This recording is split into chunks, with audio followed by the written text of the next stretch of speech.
I'm happy to join with you today in what will go down in the story of the greatest demonstrations for freedom in the story of our nations. 5 years ago, a great American in whose symbolic shadow we stand signed the Emancipation Proclamations. This momentous decree came as great beacon light of hope to millions of Negroes who had been starved in the France of victorian injustice. It's come as a joyous tidings to end the long night of captivity. But 100 years later, we must rise to try the fact that the Negro is still not free.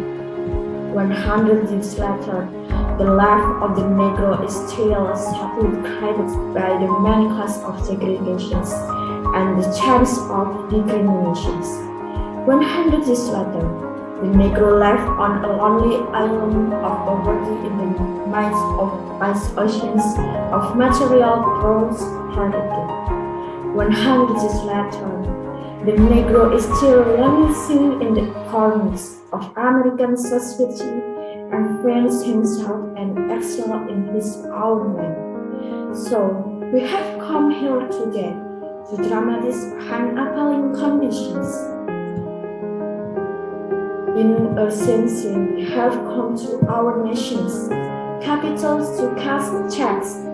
When the architects of our republic wrote the magnificent work of the constitutions and the declarations of independence, they were signs of promissory notes to which every American must follow here.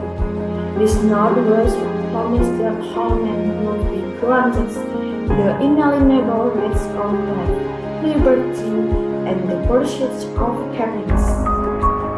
If it's obvious today that America has defaulted on these promissory notes insofar as her citizens of color are concerned, instead of honoring these care obligations, America has left the Negro before a bad checks which has come back marked in sufficient forms, but we refuse to believe that the band of justice is bent from. We refuse to believe that there are insufficient funds in the great fall of opportunity of these nations. So we have come to cast this check, a check that will give us upon demand the rest of freedom and the security of justice. We have also come to this world to proclaim America of the fierce urgency of now. This is the time to engage in the luxury of falling off or to take the tranquilizing stroke of graduation. No, it's the time to rise from the dark and desolate fall of segregation to the sunlit spot of racial justice. Now is the truth to open the door of opportunity to all of God's children. Now is the time to lift our nations from the quicksand of racial injustice to the solid rock of brotherhood. It would be fatal for the nations to overlook the urgency of the moment and to underestimate the determinations of the Negro. The sweltering summer of the Negro language discontents will not pass until there is an invigorating autumn of freedom and equality. 1963 is not an end, but a beginning. Those who hope that the Negro needed to grow of chains and will now be concerned will have brought along is the nation's returns to business as initial. There will be major national transparency in America until the Negro is granted citizenship rights. The whirlwinds of the world will continue to shake the foundations of our nations until the bright day of justice emerges. But there is something that I must say to my people who stands on the grounds their sword which leads into the palace of justice. In the process of gaining our rightful place, we must not be guilty of wrongful deeds. Let us not cease to establish ourselves for freedom by drinking from the cup of bitterness and hell. We must forever convince ourselves of the high plan of dignity and discipline. We must not allow our captive protest to degenerate into physical violence. Again and again, we must rise to the majestic heights of meeting the circles force with soul force.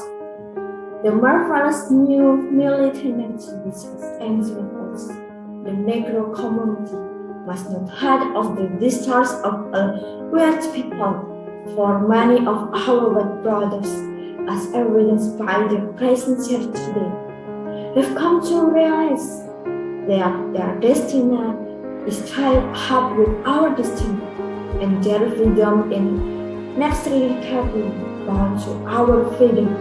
We cannot walk alone. And as we walk, we must make the pledges that we shall march ahead. We cannot turn back. There are those who are asking the efforts of civil rights. When will you be satisfied? We can never be satisfied as long as our bodies, with the one cycle of travel, cannot gain loading in the matters of the highway and the hotels of the cities. We cannot be satisfied as long as the Negro basic mobility is from a smaller cater to a larger one. We can never be satisfied as long as the Negro in Mississippi cannot afford and the Negro in New York can live. We have nothing for which to fight. No, we are not satisfied, and we will not be satisfied until justice for them. Lakes, waters, and great suns and make the street. I'm not unmoving for it. When some of you have come here out of great science and privileges, some of you have come fresh from narrow steps, some of you have come from areas where you quest for freedom left you battered by the storm of persecution and struggles by the balance of politics. You have been the veterans of captive sufferings, continue to work in the fight that American sovereign is slavery. Go back to Mississippi, go back to Atlanta, go back to Georgia, go back to Louisiana, go back to slums and ghettos of our northern cities, knowing that someone the situations can only be changed, but there's no willow in the feelings of the sky. I say to you today, my friend, that in spite of the difficulties and frustrations of the war, I still have a dream. It is a dream that really roots in the American dream. I have dreamed that one day these nations will rise up and live out the true meanings of this creed. We hold those words to be sound evidence that all men are created equal.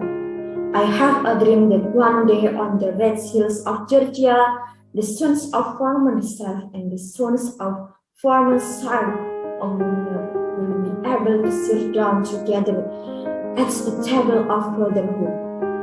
I have a dream that one day, even the states of Mississippi, the third state, sweltering with the hearts of injustice and aggressions, will be transformed into an oasis of freedom and justice.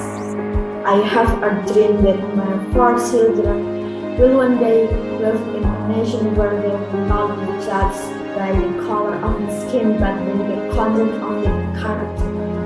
I have a dream today. I have a dream that one day the states of Alabama, whose government leads are presently driving with the rules of intercourse and unification, will be transformed into a situation where little black boys and black girls will be able to join hands with little white boy and white girl and walk together as sister and brother. I have a dream today. I have a dream that one day after fully solved country itself, every hill and mountain shall be made plain. The rough place will be made plain, and the crooked place will be made straight, and the glory of the Lord shall be revealed, and all flesh shall see together. This is our hope. This is the faith with which I rejoice the south with this life. We will be able to help out of the mountains on this card of Son of Hope. With this flight, we will be able to transform the change this heart of our nations into a beautiful symphony of brotherhood.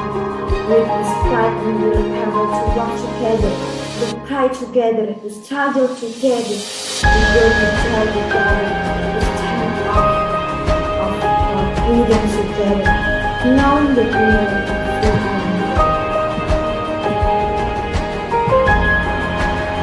This will be there when all of the children have a single community. When country is obvious to the child of freedom similar. When Father takes the land of the pledges and Christ, from every mountain has freedom. And if America is to be a great nation, this must become true. So let's freedom back from the politics, victims of the cancer. Let's freedom back from the maximum mountains of New York. Let's freedom back from the heightening allegiance of Pennsylvania. Let's freedom back from the snow-covered slopes of Colorado. Let's freedom back from the curvaceous slopes of California. But not only that, let's freedom be free from stone mountains of Georgia.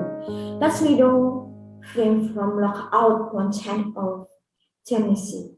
Let's freedom bring from every hills and molehill of Mississippi. From every mountain, let's freedom bring. And when this happens, when we allow freedom to run, when we let it rain from every village and every hamlet, from every state and every city, we will be able to speed up the difference all of God's children, black men and white men, Jews and Gentiles, Protestants and Catholics will be able to join hands and sing in the word of the hot-making spiritual. Free at last, free class.